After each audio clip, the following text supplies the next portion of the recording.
नमस्कार दोस्तों, स्वागत है आपका यूनिक स्टडी सेंटर के ऑनलाइन क्लासेस में। नमस्कार दोस्तों, मैं विकास और आप देख रहे हैं यूनिक स्टडी सेंटर और ये है आपकी हिंदी की क्लास। आज हम क्या पढ़ने वाले हैं, देखिए छंद हमने थोड़ा सा पढ़ लिया था। आज हम छंद का आगे का पार्ट पढ़ने वाले हैं। ठीक, तो छंद में हमने क्या, जैसे उसका गति, लय, तुक, मात्राएं, वर्ण है, इन सब के बारे में पढ़ लिया था। मात्रिक, सममात्रिक और अर्ध सममात्रिक, विषम मात्रिक ये पढ़ लिया था। मात्रिक में हमने 5 पढ़ लिया था, क्या, दोहा, चौपाई, रोला, सोरठा और कुंडलिया पढ़ लिया था। आज हम क्या पढ़ेंगे, गीतिका और हरिगीतिका पढ़ेंगे। उसके बाद हम वाणिज्य छंद की बात करेंगे और फिर मुक्तक छंद की बात करेंगे। अगर आप इस चैनल पर नए हैं, पहली बार हमारा वीडियो देख रहे हैं, तो पिछला वीडियो देखना ना भूलें, जो आपको यहाँ तक आने में बहुत ही सहायता प्रदान करेगा। ठीक दोस्तों, तो जो है आप पहले का वीडियो जरूर देखें, वर्णमाला शुरुआत से लेके अब तक का देखें, जिससे आपको पूरा का पूरा हेल्प मिलेगा यहाँ तक पहुँचने में। यहाँ तक कैसे हम पहुँचें, क्या पढ़ना है, वो सब आपको जानकारी मिलेगी। तो बढ़ते हैं वीडियो में, बने रहिए वीडियो में अंत तक पूरी जानकारी के लिए। और अगर आपने लाइक शेयर नहीं किया तो लाइक शेयर और सब्सक्राइब करना ना भूलें। तो आइए देखते हैं वीडियो में क्या है। ठीक, तो हम आज क्या पढ़ने वाले हैं, गीतिका और हरिगीतिका। इसके पहले हमने दोहा, सोरठा, चौपाई, रोला, कुंडलिया पढ़ लिया है। तो हम बात करते हैं अब यहाँ पे गीतिका और हरिगीतिका के बारे में। तो यहाँ पे छठवां देखते हैं क्या है, हरिगीतिका। 5 हमने पढ़ लिया था। ठीक, तो हरिगीतिका में देख लेते हैं। हरिगीतिका यह एक सममात्रिक छंद है। क्या है, यह एक जो है सममात्रिक छंद है। सममात्रिक हमने बताया था ना, चरणों में जो है समान मात्राएं होती हैं।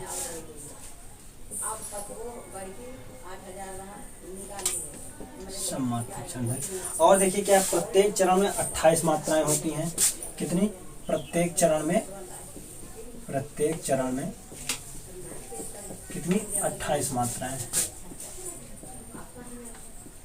ठीक, और देखिए क्या इसमें लिखा है, अंत में एक लघु गुरु होता है। मतलब अंत में जो है लघु और गुरु का जोड़ा जरूर आएगा। अंत में क्या, अंत में एक लघु गुरु होगा। लघु गुरु मतलब एक ऐसे होगा, एक ऐसे होगा। ठीक, लघु गुरु जुड़ा होगा। अब देखिए, अब इसके एग्जाम्पल देख लेते हैं, कैसे इसकी बात कैसे की जा रही है कि अंत में लघु गुरु कैसे होगा। ठीक, अब देखिए जैसे क्या, संसार की समर स्थली में धीरता धारण करो। यहाँ पे उदाहरण है, संसार की समर स्थली में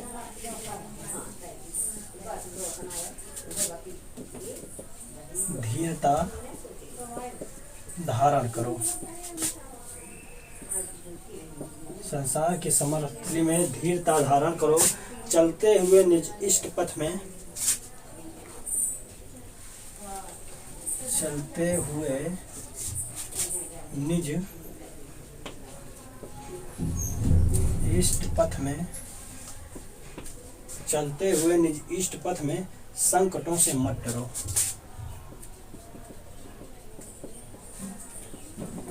संकटों से मत डरो। ठीक, अब देखिए इसमें क्या बोला है, सबसे पहले क्या बोला, अंत में जो है हम इसी को, अंत में लघु गुरु होता है। तो ये देखिए लघु हो गया, ये ओ की मात्रा गुरु हो गया। ये देखिए लघु हो गया, ओ की मात्रा गुरु हो गया। ठीक, तो क्या हुआ, अंत में एक लघु गुरु। अब देख रहे थे प्रत्येक चरण में 28 मात्राएं कैसे होती हैं। अब देखिए यहाँ पे ये हो गया गुरु, ये हो गया गुरु, ये हो गया लघु। ठीक, और ये हो गया आपका गुरु। अंग बिंदी क्या बोला था, अंग और आहा गुरु में आएंगी। ठीक, और बड़ी मात्राएं जो है वो भी गुरु में आएंगी। अब समर यानी कि लघु लघु लघु, स्थली, समर स्थली देख लेते हैं, एक में है। हाँ, समर स्थली एक में है। ठीक, तो यहाँ पे देखिए इसकी शिरो रेखा एक में है। तो हमने क्या बताया था कि जो है संयुक्त अक्षर, आधा सा और था संयुक्त अक्षर है, तो ये लघु ना होके क्या हो जाएगा, ये गुरु हो जाएगा। ये हमारा लघु होगा, ये गुरु हो जाएगा। ठीक, ये हमारा गुरु हो गया। धा पे बड़ी मात्रा है, तो गुरु लघु गुरु, और यहाँ पे गुरु लघु लघु, और ये लघु और गुरु। अब मात्राएं देख लेते हैं कितनी है, 2 2 4 1 5 2 7 8 9 2 11 12 13 14 15 16 17 18 19 20 21 22 23 24 25 26 27 28। कितनी मात्राएं होगी देखिए, प्रत्येक चरण में 28, जैसे इसमें है आप इसमें करेंगे तो इसमें भी 28 मात्राएं ही आएंगी, ठीक। और क्या, यह एक सममात्रिक, इसमें भी 28 है, इसमें भी 28 है, सारी पंक्तियों में 28। यहाँ पे पूरी पंक्ति में एक ही चरण है, देखिए 2 चरण नहीं है, कॉमा लग जाएगा तो जैसे यहाँ कॉमा लग गया तो यहाँ 2 चरण हो जाएगा, लेकिन कॉमा नहीं है तो ये पूरी पंक्ति कह लीजिए या फिर एक चरण कह लीजिए, ठीक। तो उसमें कितनी है, 28 मात्राएं हैं। और अंत में जो आपका एक लघु गुरु सबके अंत में एक लघु गुरु आएगा। और क्या, प्रत्येक चरण में 28 मात्राएं। तो ये आपका क्या हो गया, हर गीत का हो गया, ठीक। और ये सममात्रिक छंद है क्योंकि सब में समान मात्राएं हैं। तो इतना आपको समझ में आ गया हर गीत का के बारे में।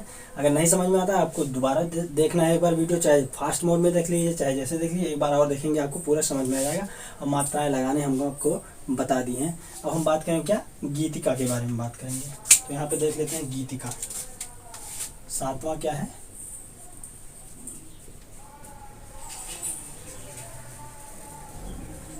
अब देखिए गीतिका क्या होता है। गीतिका में देखिए यह भी एक सममात्रिक छंद है, तो वो भी एक सममात्रिक छंद था, तो ये भी क्या है, सममात्रिक हो गया। और क्या है, प्रत्येक चरण में 26 मात्राएं,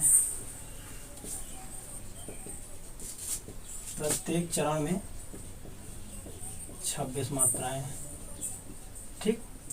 क्या हो गया, सममात्रिक छंद है, प्रत्येक चरण में 26 मात्राएं, 14 एवं 12 मात्रा पे यति होता है, ठीक। या तो 14 या फिर 14 और 12 मात्राओं पे यति यानी विराम होता है। मात्राओं पर यति ब्रैकेट में विराम होता है, ठीक। और क्या हो गया आपका, और अब अंत में जो है लघु गुरु, जैसे इसमें अंत में लघु गुरु ये आवश्यक है आपका, ये जरूर आना ही आना चाहिए। वैसे इसमें क्या है, अंत में लघु और गुरु आवश्यक है, ठीक। अब इसके उदाहरण की बात कर लेते हैं हम। यहाँ पे उदाहरण देखिए क्या, मातृभू सी मातृभू है, मातृभू सी मातृभू है, मातृभू सी मातृभू है, अन्य से तुलना नहीं, अन्य से तुलना नहीं। यहाँ नवरात्रि पर्व की वजह से हमको दिन में बनाना पड़ा है, रात में जो काफ़ी शोर शराबा होता है, काफ़ी जो है यहाँ पे बाजे बजते हैं, वहाँ पे गाना बजता है, इसलिए काफ़ी जो है शोर शराबा हो जाता है, इसलिए हमको दिन में वीडियो बनाना पड़ा है। दिन में भी थोड़ा आ जाता है, बाइक है ये सब है, इसलिए हम जो है दिन में इसको शूट कर रहे हैं। तो यहाँ पे देखिए मातृभू सी मातृ, अब यहाँ पे देखिए क्या है, संयुक्त अक्षर है, यहाँ पे संयुक्त अक्षर है। अगर नहीं भी होता तब भी ये गुरु होता क्योंकि इस पे बड़ा आ की मात्रा है, लेकिन यहाँ संयुक्त अक्षर की वजह से भी क्या हो जाएगा, एक गुरु हो गया, ये लघु हो गया, ये गुरु हो गया, ये गुरु गुरु लघु गुरु, और ऐ की मात्रा है ना, तो यहाँ पे भी गुरु हो गया। यहाँ पे देखिए यहाँ पे संयुक्त अक्षर है, तो यहाँ पे गुरु लघु लघु गुरु, और यहाँ पे लघु है। अब देखिए नहीं पे जो है, यहाँ पे क्या है, बिंदी है ना, बिंदी लगाना भूल गया। अगर बिंदी नहीं होता तब भी गुरु ही होता, लेकिन बिंदी है तब भी गुरु होगा। अब यहाँ पे गिनती कर लेते हैं क्या, 2 3 2 5 2 7 2 9 1 10 14 मात्रा ये हो गई। यहाँ पे विराम लगा है 14 मात्रा पे, 2 1 3 2 5 2 7 2 9 1 10 2 12, ठीक। 14 का 12 है, 14 और 12 के बीच में यति है, और लास्ट में जो देखिए यहाँ पे लघु और गुरु का होना आवश्यक है, ठीक। तो यहाँ गीत का हो गया क्या, हर गीत का में आपका क्या, सममात्रिक, ये भी सममात्रिक। उसमें क्या, प्रत्येक चरण में 28 मात्रा है, इसमें 26 मात्रा है, और उसमें जो है 14 एवं 12 मात्राओं पे इसमें विराम है, और अंत में लघु गुरु है। मतलब दोनों में क्या समानता है कि सममात्रिक है और अंत में लघु गुरु है। अंतर क्या है, जो है अंतर ये है कि उसमें 28 मात्राएं होती, इसमें 26 मात्राएं, और गीतिका में जो है आपका 14 और 12 मात्राओं में यति होता है, ठीक। तो ये हमारा हो गया मात्रिक छंद की बात। अब हम बात करेंगे इसके आगे वाणिक छंदों की बात करेंगे, जितने भी वाणिक छंद हैं उनकी बात करेंगे। तो ये हमारा क्या हो गया, हर गीत क्या हो गया, यहाँ पे आपका जो है मात्रिक छंद पूरा हो जाता है। अब हम बात करेंगे क्या, वाणिक छंद के बारे में बात करेंगे। अगर देखिए आपको विराम चिन्हों के बारे में नहीं पता है, ठीक, विराम चिन्हों, तो हमारा आप जो है विराम चिन्ह का जो है विराम चिन्हों का हमने जो लेक्चर बनाया है वो आप पीछे देख सकते हैं। अगर आपको रस छंद अलंकार में दिक्कत है आप हमारे पिछले वीडियो को जरूर देख सकते हैं। लेकिन सबसे पहले आपको क्या वर्णमाला और फिर शब्द विचार देखने की ज़रूरत है, जिससे आपको जो है पूरा यहाँ तक आने में बहुत ही लाभप्रद होगा, आपको बहुत ही सहायता मिलने वाली है। ठीक, तो हमारा पिछला वीडियो ना देखना भूलें आप। तो अब हम बात करते हैं क्या वार्णिक छंद के बारे में। तो मतलब मात्राओं से जो हम पहचानते थे मात्रिक छंद था, और वर्णों से जो पहचान करेंगे वो वार्णिक छंद होगा। ठीक, मात्रिक छंद हमारा पूरा हो गया, 7 थे आपके। अब हम वार्णिक छंद की बात कर लेते हैं। वार्णिक छंद में देखिए कौन सा ये है, सवैया या फिर मालती। पहला क्या है, सवैया या इसको क्या बोलते हैं, मालती। अब देखिए सवैया मालती ये होता क्या, ये एक समवार्णिक छंद है। ठीक, इसके प्रत्येक चरण में 22 अक्षरों से लेकर 26 अक्षर होते हैं। समवार्णिक छंद।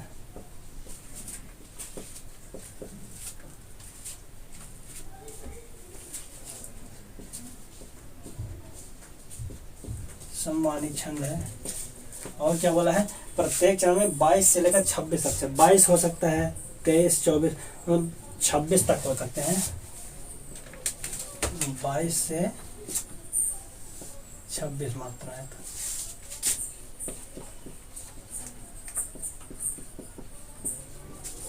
ठीक,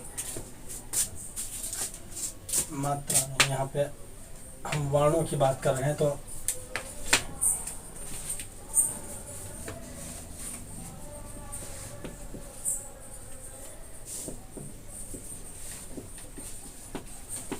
बाईस से लेकर 26 अक्षरों के बीच होता है, और इसके चारों चरणों में तुक मिलता है। ठीक, क्या सबसे बड़ी बात है, हमने यति विराम पढ़ा था, गति पढ़ा था, लय पढ़ा था, तो मतलब चारों चरणों में तुक मिलता, मतलब एक जो समान उच्चारण आता है, एक जो लय है वो समान आता है। ठीक, चारों चरणों में तुक समान होता है।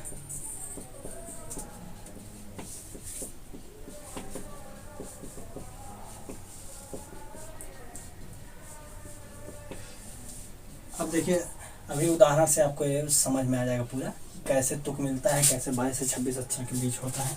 जैसे देखिए या लकुटी और कमरिया, या लकुटी और कमरिया, या लकुटी और कमरिया पर राज त्योपुर को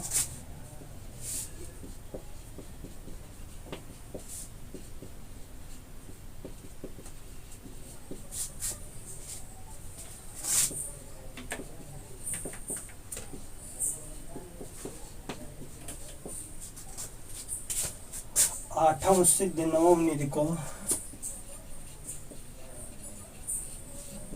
आठम सिद्ध नवम निधि को सुखनंद की गाय चराए बिसारो, सुखनंद की गाय चराए बिसारो। अब देखिए डारो और बिसारो। ठीक, तो एक इसका तुक मिल रहा है ना, जैसे काम और दाम, साम और दाम, एक तुक मिल रहा है ना, वैसे यहाँ पे तजडारो और चराए बिसारो, यानी रो, यहाँ पे रो का एक तुक मिल रहा है। तो यहाँ पे क्या हो जाएगा, जब तुक मिलेगा तो वहाँ पे क्या हो जाएगा, वार्णिक छंद। और क्या बोला है, 22 से 26 अक्षरों के बीच होता है। ठीक, तो इतना हमने पढ़ लिया। और चरणों में यहाँ पे क्या तुक मिल रहा है, देखिए या लकुटी और कमरिया पर राज त्योपुर को तजडारो, आठम सिद्ध नवम निधि को सुखनंद की गाय चराए बिसारो। ठीक, तो यहाँ पे क्या हुआ, आपका एक लास्ट में तुक मिल रहा है, उसी को क्या कहेंगे हम, सवैया या फिर मालती कहेंगे। ठीक, अब हम क्या बात करेंगे, हम बात करेंगे कवित्त या फिर घनाक्षरी के बारे में।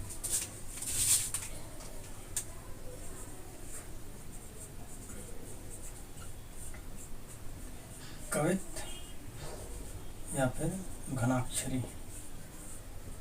ठीक, अब देखिए कवित्त या घनाक्षरी क्या है, इसमें भी प्रत्येक चरण में 31 वर्ण होते हैं। क्या हुआ, प्रत्येक चरण में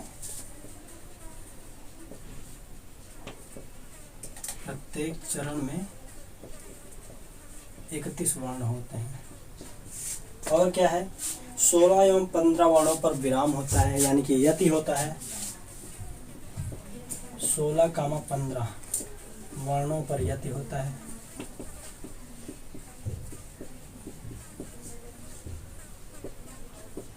ठीक। और क्या दिया है देखिए, घनाक्षर में वर्णों के क्रम का कोई बंधन नहीं होता है। ठीक, वर्णों के क्रम का कोई बंधन कि इस क्रम में ही वर्ण आएंगे, इसके बाद ये आएगा। ठीक, वर्णों के क्रम का कोई बंधन नहीं होता।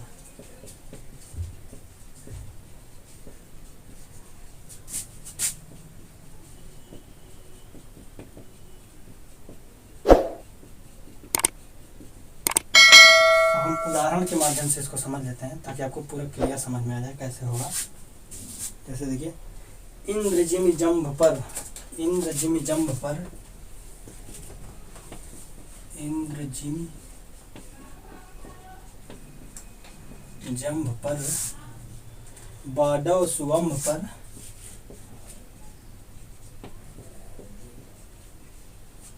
बाडव सुवंभ पर, रावण सदंभ पर,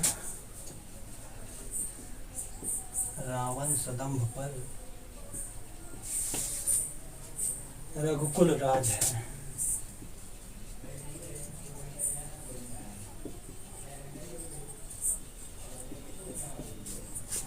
और पौन बारी बाह पर,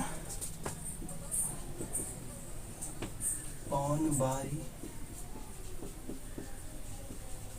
बाह पर, शंभुरति नाह पर,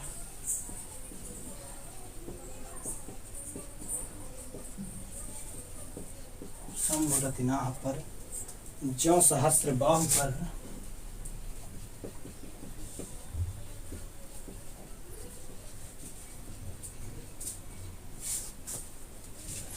राम द्विजराज है।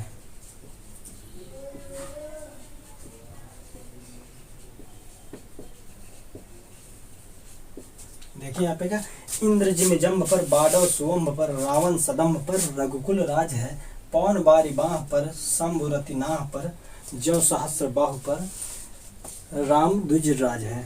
ठीक, तो यहाँ पे क्या बोला है देखिए, प्रत्येक चरणों में 31 वर्ण होंगे। ठीक, और 16, 15 पर जो आपका यति होगा, और वर्णों का कोई क्रम नहीं होगा, कोई वो नहीं होगा। ठीक, इसमें देखिए 1 2 3 4 5 6 7 8 9 10 11 12 13 14 15। ठीक, तो यहाँ पे क्या, और 16, ये आपका एक, ये आपका एक होगा। ठीक, ये जो संयुक्त वर्ण है उसको एक ही गिना जाएगा। ठीक, आधा वाला नहीं गिना जाएगा। तो यहाँ पे 16 और 15 वर्णों पर यति होगा आपका। तो इसमें 31 है आपका, इसमें 31 है। ठीक, तो आपने देखिए, तो यहाँ पे क्या हो गया आपका, ये सवैया और मालती और कवित्त और घनाक्षर की बात कर ली। अब इसके बाद हम क्या बात करेंगे, इंद्र वज्रा की बात करेंगे, इंद्र वज्रा की बात करेंगे। ठीक,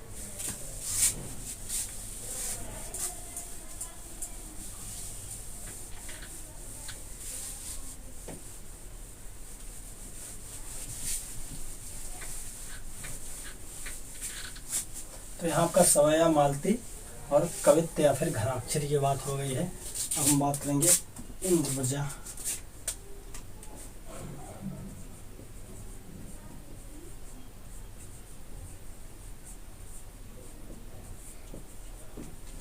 इंद्र वज्रा मतलब इंद्र के वज्र के समान। ठीक, इंद्र का वज्र आप लोगों ने देखा ना, ऐसे ऐसे ऐसे हड्डी निकली होती है एकदम। तो अब यहाँ पे देखिए क्या है, ये एक समवर्णी छंद है।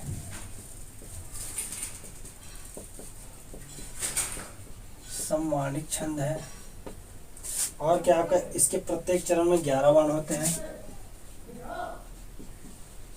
प्रत्येक चरण में 11 वर्ण। और क्या है देखिए, प्रत्येक चरण में 2 तगण, 1 जगण और 2 गुरु। प्रत्येक चरण में, प्रत्येक चरण में क्या दिया है, 2 तगण, 1 जगण और 2 गुरु। 2 तगण, 1 जगण और 2 गुरु होंगे। ठीक, अभी ये आपको जो है एग्जाम्पल के माध्यम से समझा देंगे कैसे जगड़ तगड़ मगड़ ये सब था। हमने आपको पढ़ाते थे गण कैसे होते हैं, उनकी मात्राएं कैसे होती हैं, उनकी पहचान कैसे होती हैं, ये सब हमने आपको पिछली वीडियो में बता दिया। अगर आपको नहीं पता तो आप जाके वहाँ देख सकते हैं। अब देखिए यहाँ पे तगड़ की बात कर लेते हैं। तो यहाँ पे तगड़ जो है आपका ताराज होता था। तो यहाँ पे गुरु गुरु लघु, मतलब ये गुरु गुरु और लघु इसकी पहचान होगी तगड़ की। और जगड़ की देख लीजिए, जगड़ मतलब जबान होता था। लघु गुरु और लघु, लघु गुरु और लघु इसकी पहचान होगी। ठीक, अब हम एग्जाम्पल में देखते थे कैसे ये आएगा। उसमें होता उन्हें केवल धर्म प्यारा, होता उन्हें केवल धर्म प्यारा, होता उन्हें केवल धर्म प्यारा, सत्कर्म ही जीवन का सहारा, सत्कर्म ही जीवन का सहारा।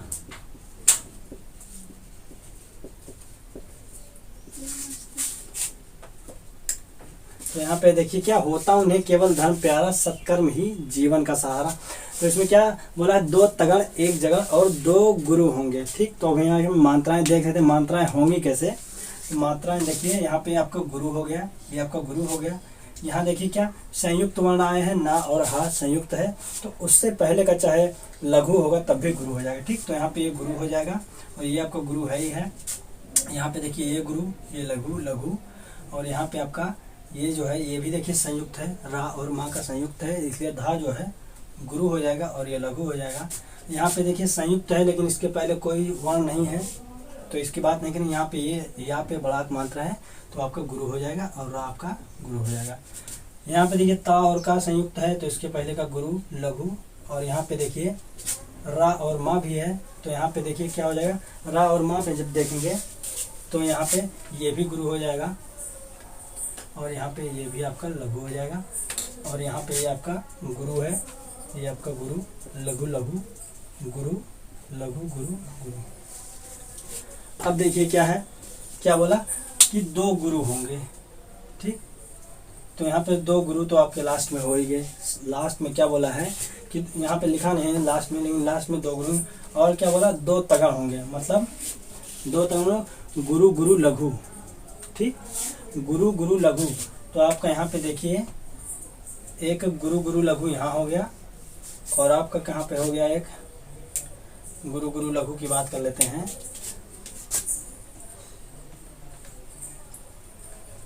उन्हें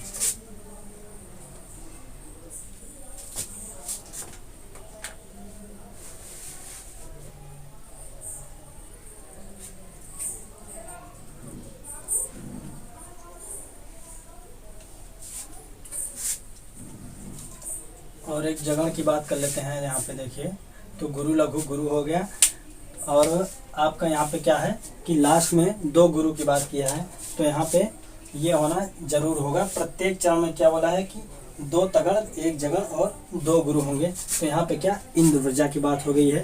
अब हम क्या बात करेंगे, यहाँ पे मात्राएं आपको दिखानी नहीं है, बस आपको तगड़ जगड़ और इनकी पहचान के लिए मात्राएं दिखाई गई हैं, वहाँ पे आपको मात्राएं नहीं दिखानी है।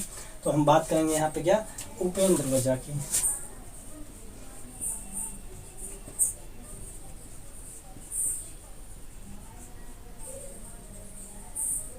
अब उपेंद्र व्रजा क्या है, यह भी एक सम्मानित छंद है।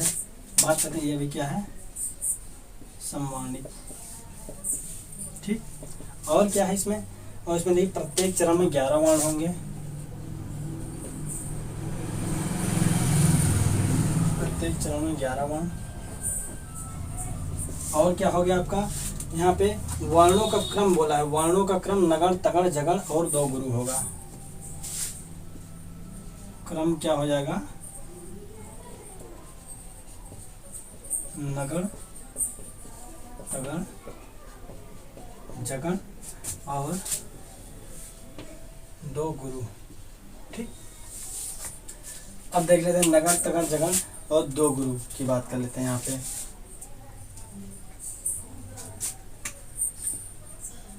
उदाहरण से देखेंगे क्या होगा। बिना विचारे जब काम होगा, बिना विचारे जब काम होगा, बिना विचारे जब काम होगा कभी ना अच्छा परिणाम होगा, कभी ना अच्छा परिणाम होगा। यहाँ पे देखिए अंत में दो गुरु आई हैं, ठीक, इसमें भी दो गुरु की बात हो गई, ठीक। और क्या बोला है कि नगर तगड़ और जगड़ की बात की है इन्होंने, नगर तगड़ और जगड़ का क्रम होगा, ठीक। तो यहाँ पे ये भी हो जाएगा नगर तगड़ और जगड़ का क्रम। कैसे, यहाँ पे देखिए लघु गुरु और गुरु, ठीक। और यहाँ पे आप देख लीजिए तो क्या हुआ, लघु लघु गुरु और लघु, और आपका कोई यहाँ पे आ रहा है नहीं, ठीक। तो यहाँ पे सबसे बढ़िया बात क्या है कि यहाँ पे देखिए लास्ट में बात किया गया है दो गुरु, और जब भी क्रम में आएगा, जब क्रम की बात होगी, अगर दिया होगा उसमें, तो नगर तगड़ और जगड़ एक क्रम में आएगा, ठीक, उनकी बात होगी। वैसे ये सब ज़्यादा पूछा नहीं जाता, उपेंद्र रोजा इंद्र रोजा, ज़्यादातर अगर बात की जाती है तो मात्रिक छंदों की बात की जाती है। वाणिक में भी ज़्यादातर सवय या फिर कवित्व पूछा जाता है, जैसे ये सब नहीं पूछा जाता है, मद्रकांता है, मालिनी है, ये सब नहीं पूछा जाता है। तो इसके बाद क्या है आपका बचा है, मालिनी बचा है, मद्रकांता बचा है। तो ये सब ज़्यादा पूछा नहीं जाता है, इनके बारे में हम आपको ऐसे ओरल बता दें। देखिए मालिनी में क्या होता है कि प्रत्येक चरण में 15 वर्ण होते हैं, 7 और 8 के बाद विराम होता है। और आपका जो है मध्यकांता में क्या होता है कि 17 वर्ण होते हैं प्रत्येक चरण में, और प्रत्येक चरण में 2 भकड़, नगण, 2 तगड़ और 2 गुरु होता है, ठीक। तो उनको हम ऐसे ही जान लेते हैं, इनके बारे में ज़्यादा डिटेल में बात नहीं करेंगे क्योंकि ये सब बहुत कम ही आते हैं, मान के चलिए ना के बराबर आते हैं। मात्रिक छंद आपके बहुत ज़्यादा पूछे जाते हैं, सबसे ज़्यादा पूछे जाते हैं। और वाणिक छंदों में हमने बताया सवैया पूछा जाता है, जितना हमने बता दिया लगभग उतना ही पूछा जाता है। अब हम बात करें क्या, एक मुक्तक छंद आपको बचा है आखिरी में। मुक्तक छंद क्या होता है, जिसमें कोई भी नियम काम नहीं करता है, ना तो वाणिक का ना मात्रिक का, उसे हम मुक्तक छंद कहते हैं। अब हम उसकी बात कर लेते हैं, इसके बाद आपका जो है छंद पूरा खत्म हो जाने वाला है, ठीक। तो आपका यहाँ पे क्या मात्रिक और वाणिक हमने खत्म कर दिया है। अब हम बात क्या करेंगे मुक्तक। मुक्तक मतलब हर चीज़ों से मुक्त, बंधन से मुक्त, ना वर्णों का होगा वहाँ पे बंधन, ना ही जो है आपका मात्राओं का बंधन होगा, सभी बंधनों से मुक्त होगा, वो आपका मुक्तक छंद होगा। कोई भी नियम उसमें लागू नहीं होगा, ना मात्रिक का ना फिर वाणिक का। अगर आपको मात्राओं में दिक्कत हो रही है तो आप हमारी जो मात्राओं की क्लास ले सकते हैं, छंद का पहला क्लास जिसमें हमने मात्राओं के बारे में बताया है आपको, उसमें या गण के बारे में बताया, उसके जो अंग हैं छंद के उनके बारे में बताया, आप वहाँ से देख सकते हैं। तो हम क्या बात करने वाले हैं, मुक्तक छंद।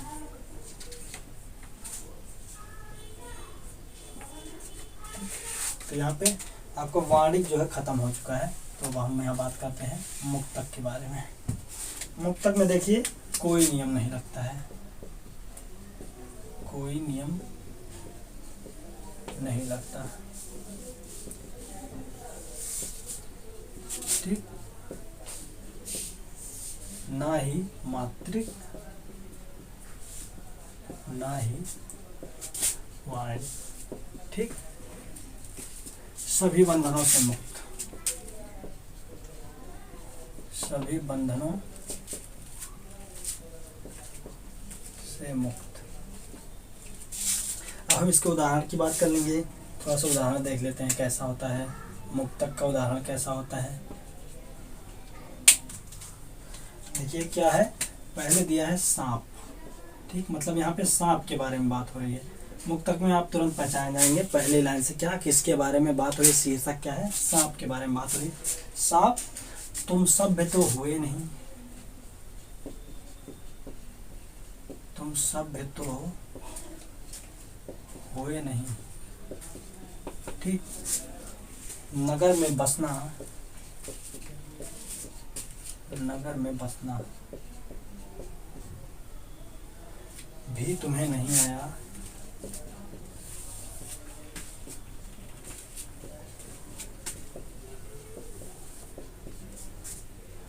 एक बात पूछूं,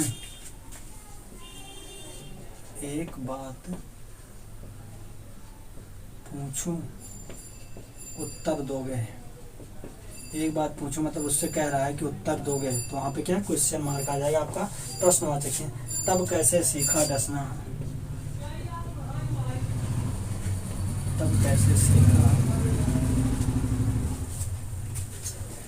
डसना, तब कैसे सीखा डसना, विष कहाँ पाया,